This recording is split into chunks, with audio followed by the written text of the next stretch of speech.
दुसरं काय सांगितलं त्यांनी मुंबईत आपल्याला, ह्यो झाला एक भाग. हैदराबादच्या JR प्रमाणे मराठवाड्यातले मराठे हे सगळे कुणबी आहेत.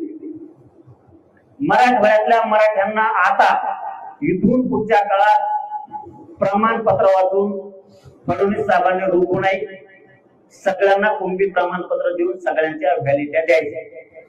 आंदोलनाच्या तारखेच्या आत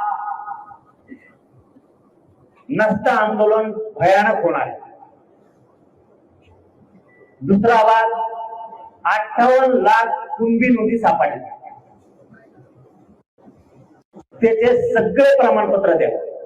ग्रामपंचायतला महाराष्ट्रातल्या जे 58 लाख नोंदी सापडल्या त्या ग्रामपंचायतला लावा. मुख्यमंत्री एकनाथ शिंदे साहेबांनी त्यावेळेस अभियान घेतले होते. जे सत्य ते करायला दिलखुलास केलं पाहिजे या मताच्या आधी. एकनाथ शिंदे साहेबांनी अभियान योग्य प्रमाणपत्र दिले, कारण नोंदी सापडल्या तर घ्यायचं काय काम. तसंच फडणवीस साहेबांनी करावं ही आमची इच्छा आहे. मी अजून बोल बोलतोय, आंदोलनाच्या तारखेच्या आत जर तुम्ही केलं नाही तर तुम्ही सगळे पट्ट्यावर घेतले म्हणून समजा फडणवीस साहेबांसहित. तुम्हाला सुट्टी नाही कोणा.